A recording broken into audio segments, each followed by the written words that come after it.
Hey you guys, so today I'm going to share with you my collection of DC Universe animated original movies. The collection started around 2007 with this one, Superman Doomsday, which is one of the best sellers of the group and is based on the Death of Superman famous comic book. This was when they were first getting started with these movies, and they went to some of the more famous ones in the canon of DC Comics. So Superman Doomsday got it all started.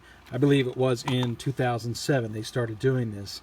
Up next was one of the Justice League stories, Justice League The New Frontier, which kind of was an old school Justice League story. You can kind of tell by the artwork there that this was sort of a flashback to, I guess it's the Silver Age of superheroes. So pretty good story. It used kind of the 50s and 60s vibe, like with John F. Kennedy, ask not what you can do for your country kind of thing, and featured the superheroes with that older look from the old days. Up next, they had to go to kind of the core for DC, their most popular, Batman, and this Batman Gotham Knight, as I recall, was sort of a compilation of different filmmakers' takes.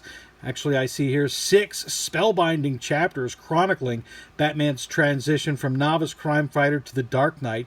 So it was kind of an acquired taste because it was 4 different stories of different styles by different filmmakers. So that was Batman Gotham Knight. Again, we have the whole collection here that we're talking about, and that was third in line of DC animated original movies. Up next was Wonder Woman, which of course has been re-released here in 2017 because the movie's coming out, but this one came out in the first couple of years there that they were doing them.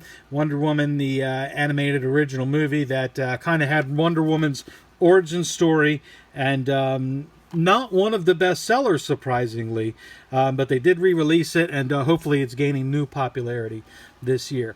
After Wonder Woman came Green Lantern First Flight, which I remember looking forward to these as they were coming out, and as much of a fan of DC Comics as I am, I kind of remember being underwhelmed by a lot of these movies. Like, gosh, that was not really one of my favorites after looking forward to it for so long.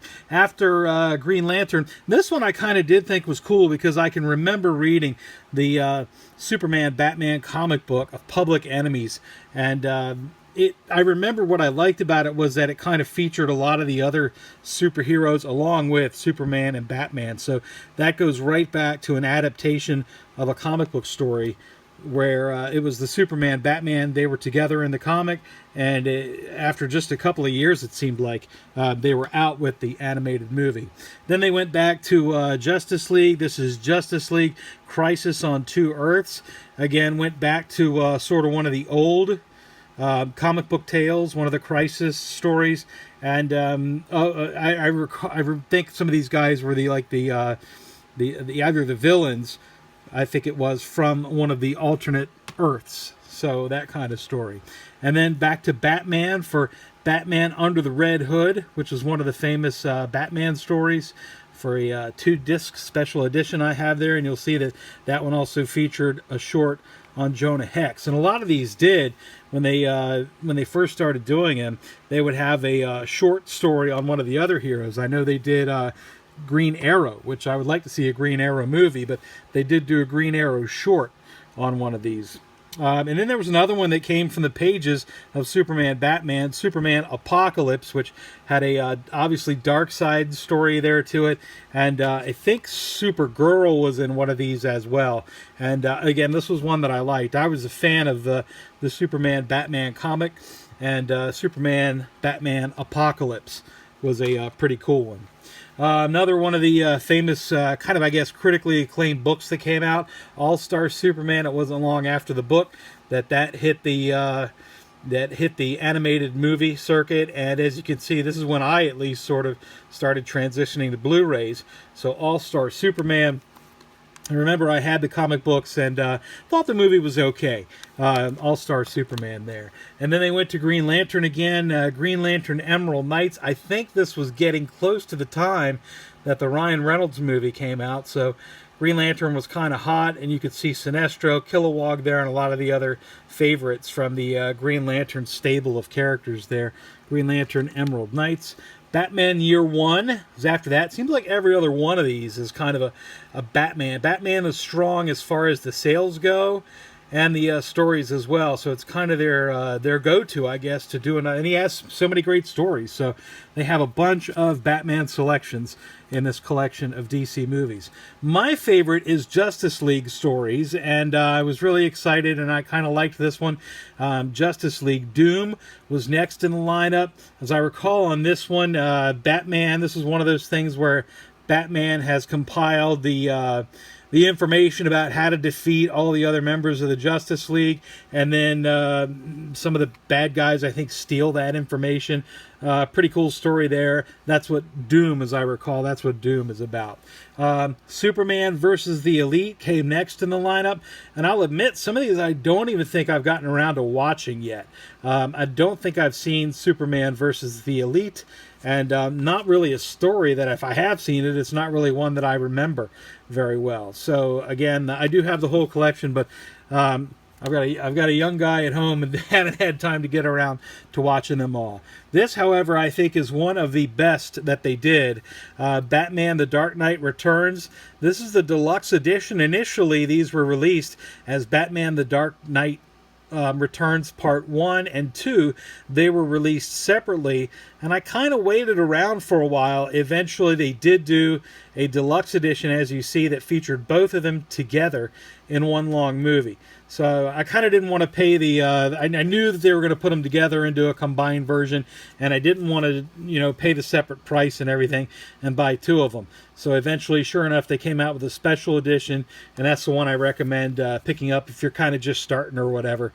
Get this one because it's got some extras on it, and some of these, not that one, some of these they have in the steel cases as well that you can pick up. Then they went back to Superman Unbound. As you can see there, that's a Brainiac is a villain there, so he's the main villain. I remember this one being kind of underrated, I think. It was one that I thought was pretty good. It was, again, one that sat around on my shelf for a couple years before I ended up watching it. But not a bad story there. Batman against Brainiac. You could see Supergirl's involved in it too. And that one's called Unbound. This is one of my favorites because it was one of my favorites in the comic books, and it sort of changed things when DC started mixing things up right before the New 52. I'm guessing like 2014 or so, the Flashpoint Paradox, where, as I recall, the Flash realizes that something has changed. And I think he's like the only one that realizes anything different. The timeline, things are different. People's lives are different. There are that I might be mixing it up with the current stories in the comics now. But the timelines get all messed up in Flashpoint, and they're trying to fix it back up. And I always have liked time travel stories and alternate realities, and if you like that, that's right up your alley. Again, that's Justice League, the Flashpoint Paradox, based on the it was kind of a mini-series, like 8 issues that were in the comics right prior to that. And then after Flashpoint, again, as I mentioned, the New 52, that was when they kind of reset everything. A lot of the characters got younger, and they kind of erased the continuity for a lot of the comic books, and it was sort of a reset to the DC universe. In the comics, the superheroes were meeting each other for really the first time. Superman, Batman, they turned back the clock where a lot of these guys were meeting for the first time, and that's kind of the genesis for the whole Batman versus Superman idea, I think, at least in my opinion, in that these guys are, although in the movie Batman's younger, I believe in the book, they're both kind of new at it, and they're meeting for the first time, and it just kind of reset things, I guess, allowing them to make things a little bit more interesting and do some other stories for the comic book. So you get a lot more. Shazam's not around as much these days, but a lot of the the Cyborg, Wonder Woman, Superman, Batman, Flash, Green Lantern type of lineup that's still around to this day.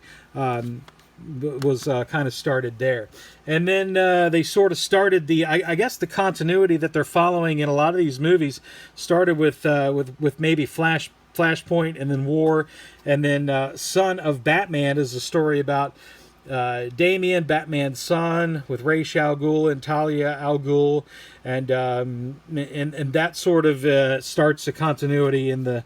That continues as well. So if you're a big Batman fan and you want to start watching these movies, make sure you pick up. I would say you can probably pick up at Flashpoint, War, Son of Batman. Go from there. I think this one is independent of that timeline, but still pretty good. It's pretty stylish.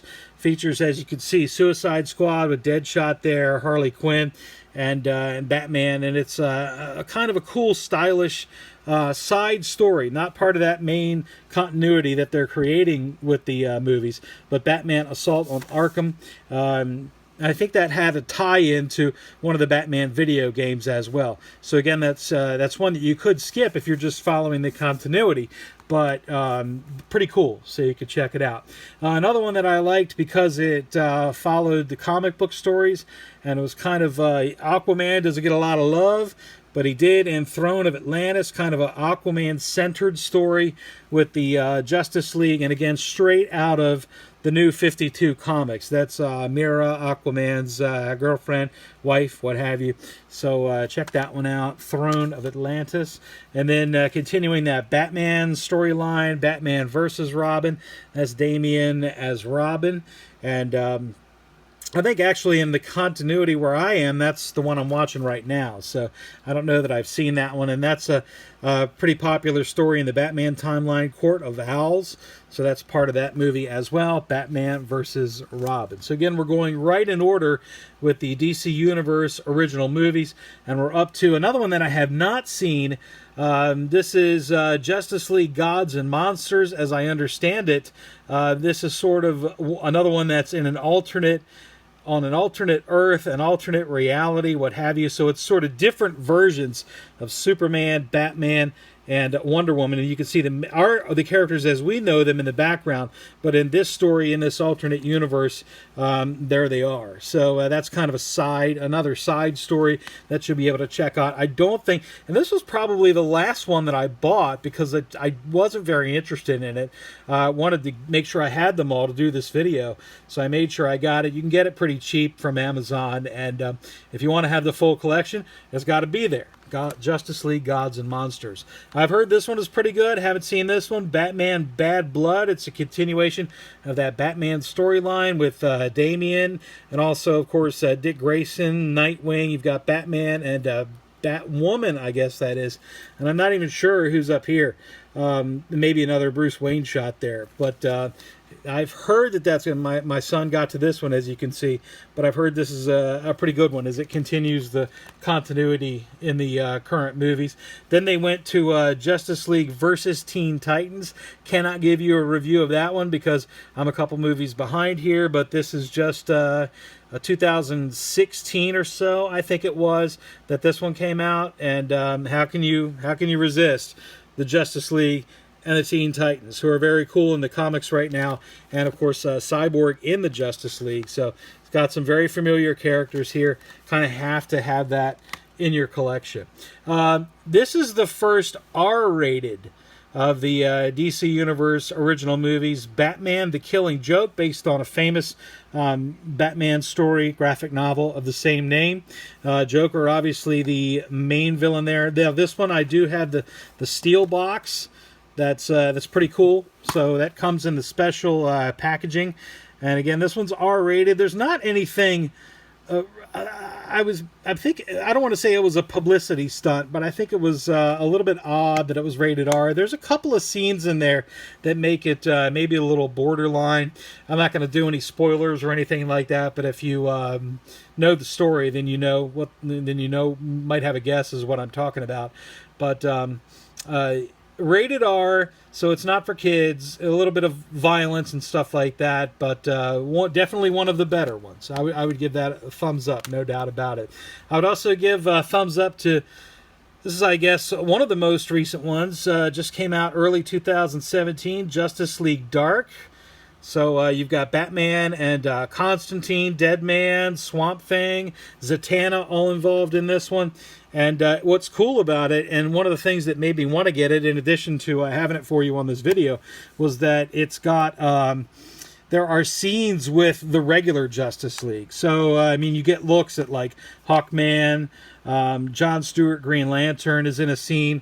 So, I mean, it's not much. The regular Justice League is almost just a cameo. Batman's about the only regular Justice Leaguer that's on this thing, but still a pretty cool story. And I did watch this one because I really wanted to see it, and it was pretty good. And again, it does it's kind of following the they've all of a sudden in the last few years started connecting the movies, the continuity, so that's part of the continuity. And this one is just out in May, I think it came out, of 2017. The Teen Titans, The Judas Contract is the latest. So I have not seen that one yet, but it is available right now. A famous Teen Titans story. I wasn't really a big Teen Titans guy, but I'm told that fans of the Teen Titans will know the story, and that it is it's one of the good ones, one of the most famous ones. So, and it's also telling us here that the next DC Universe animated movie will be Batman and Harley Quinn. Harley Quinn, very hot right now, obviously. So that's what's going to be next, sometime in 2017. So there you go. That's the collection of official DC Universe original movies. There's been a couple I want to show you that I guess are not considered part of this collection, but I always thought they were. This came out, I think, in 2016, and I guess they're calling this one a DC Classic original movie, but it was kind of marketed, and I thought, as part of the same collection, but technically not. It's Batman: The Return of the Caped Crusaders. Got the voices of Adam West and Burt Ward from the Batman 1966 series. So pretty cool. We definitely had to have it in my house. My son likes the old Batman TV show, which we have that on DVD too, but and that's available as well. But we definitely had to add that to our collection. And then almost near the beginning of these things, and again, I kind of considered it to be part of the collection, but when I looked it up on Wikipedia, it's not listed because they call it DC Showcase Animated Original Shorts, Superman Shazam, The Return of Black Adam. So this is a Shazam story with Black Adam, Superman, very cool. A little bit shorter than most of them, and it actually is a compilation of some of the short stories that were in the original, the first DVDs that I told you about, Jonah Hex, Green Arrow, Spectre being a couple of those. So it's kind of an anthology, if you will, of for your DC Comics heroes. So there you go. That's my collection of DC Universe animated original movies. Hope you enjoyed it.